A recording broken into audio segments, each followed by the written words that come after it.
Hello and welcome to Overdrive. I'm Shireen Bhan. Over the years on Overdrive, we've driven some of the world's best cars, from the most fuel efficient to the greenest, cleanest, most technologically advanced, fastest, you name it, we've done it. But what makes these cars truly the best? Of course it's technology, of course it's design and capability, but a crucial part of making a car truly what it is its components.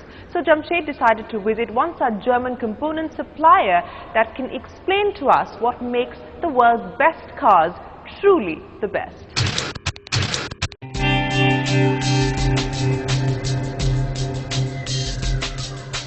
The year was 1886 when the son of a Freemason in Stuttgart founded the company that would go on to change the world forever. Robert Bosch has since then influenced the way we drive, fly, and pretty much live our everyday lives.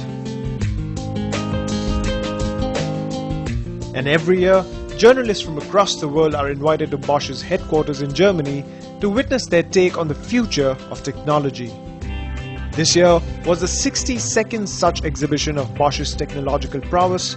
We were there to see the wizardry they were going to infuse into the automotive world.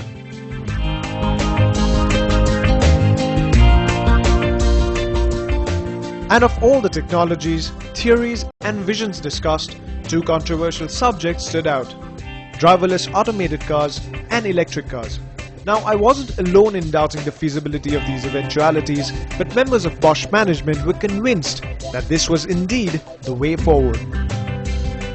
Now, automation it's a taboo subject, isn't it? Like, there are a lot of people for it and there are a lot of people against it as well. Enthusiasts, much like myself. But how do you see this being accepted in society? Automated cars, driverless cars. Do you see that at a given point people will be open to the idea of having, well, a computer drive them? First, I believe it's important that we leave that decision to the people. So we will never force somebody to be driven automatically. It should be always the decision of the car driver. And I believe that for convenience reasons, there are many situations in traffic which are more conveniently driven in an automated way. So let's say you can still have the fun part of it, where you drive yourself dynamically, if you will, but there are also many situations like traffic jams and others where you say, okay, now I just do something else and let the vehicle drive. And I think the combination is basically something which can be very attractive to people. All right. An interesting point about electric cars. Now, again, the whole question of the acceptance of electric cars, you do say that it's part of the future, maybe the distant future, not the immediate future. But once again, in countries like India, for example, where electricity is generated by the burning of fossil fuel, you can't escape that fact. Would it be true that people are being misled to believe the fact that if they're driving in an electric car, they are contributing to zero emissions? Well, we believe, of course, you have to have the holistic view.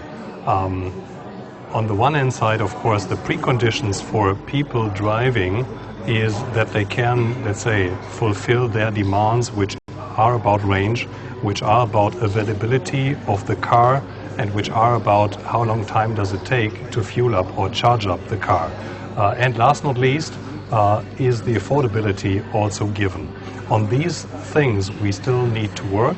We are confident that we can make progress, but your point is rightly addressing to the fact, where's the energy come from? And this holistic view, we believe, will come into even more view in the future, because we cannot afford having energy with, let's say, bad CO2 emissions and at the same time just claiming we are driving CO2 free. So we need to have a good equation on that. But in our view, it's very clear that this way of driving fits very nicely together with the regenerative way of having energy. Once we advance in that direction, we are doing the right thing, in my view.